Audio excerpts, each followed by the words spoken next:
여러분 안녕하십니까? 오늘은 책에 대한 이야기를 하고자 합니다.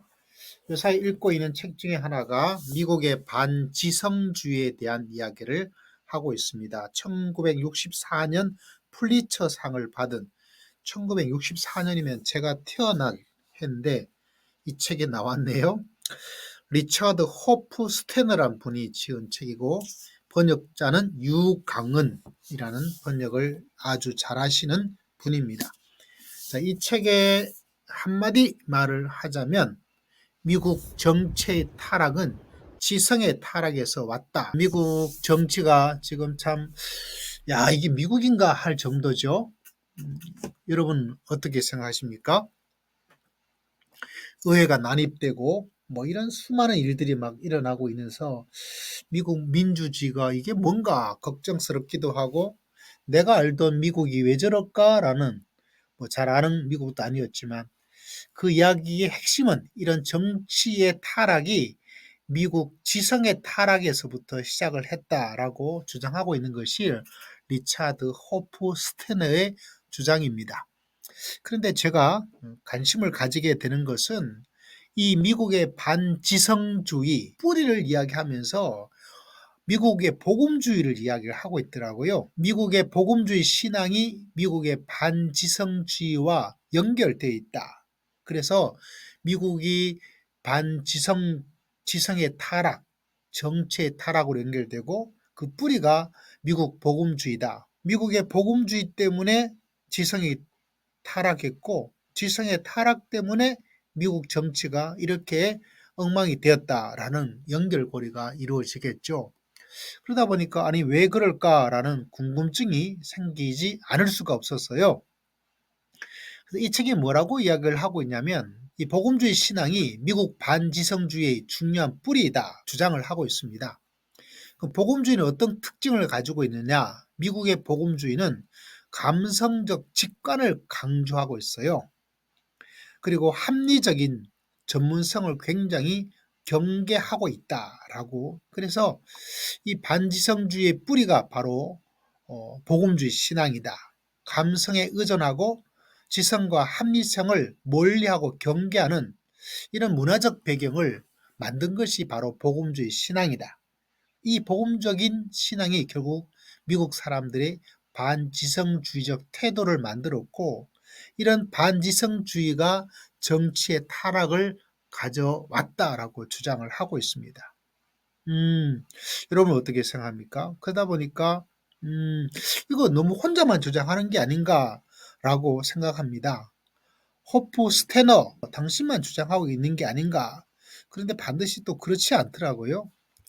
마크 놀이라는 복음주의 지성의 스캔들 이 책은 1994년도에 나왔는데 19세기 부흥주의와 20세기 근본주의로 이어지는 미국 복음주의가 대중전도와 실천에 몰두한 나머지 학문적, 지적 전통을 잃어버리고 무시하였다라고 마크 놀은 주장을 하고 있습니다. 우리나라에도 번역된 책인데요. 그래서 이 미국 복음주의 이 문화가 행동주의, 대중주의, 실용주의 성향이 아주 강하기 때문에 넓고 깊은 지적 노력의 여지를 좁혀왔다. 그래서 복음주의 지성의 스캔들이 일어났다라고 조지 마스든 근본주의와 미국 문화란 이 책에도 동일한 주장을 하고 있어요. 20세기 초의 근본주의 운동이 현대 지성에 대한 반발심을 가지고 왔다. 그래서 이 근본주의 신앙은 전통 신앙을 수호하는 열망을 가지고 있죠. 그래서 신앙을 지킨다. 이런 쪽 좋습니다. 그런데 문제는 반지성주의적 성향을 만들었다. 8년, 이 최근 책이죠. 수전 제이코비는 반지성주의 시대의 복음주의적 종교 근본주의 역량이 미국의 반지성주의를 만드는데 아주 중요한 역할을 했다라고 주장합니다.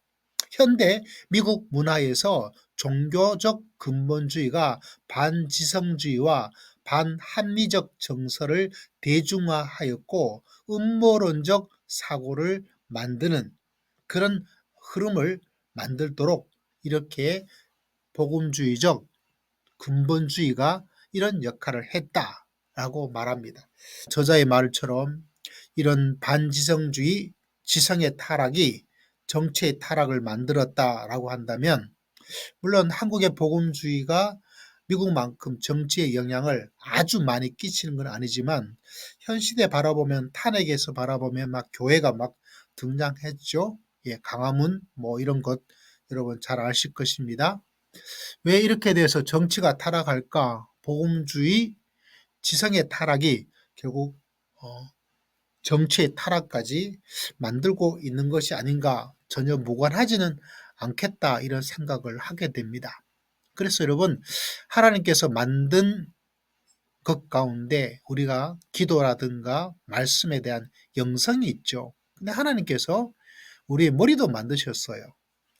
비록 지성이 타락하였다 하더라도 그래도 하나님께서 만든 것이니까 우리가 더 열심히 기도하는 것만큼 더 열심히 공부하고 말씀을 읽고 말씀이 정말 뭐를 말씀하고 있는 건가라는 그런 면 그것이 있지 않고는 참다운 변화를 만들지 못하고 변화를 만들지 못하는 것이 아니라 한국 사회와 정치, 경제 타락, 교회를 타락시키는 거죠. 교회를 극우화로 몰고 갑니다. 지성이 타락하면. 정치가 타락합니다.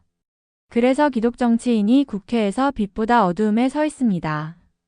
로마서 12장의 마음을 곧 지성을 새롭게 하여 라는 구절이 생각나네요.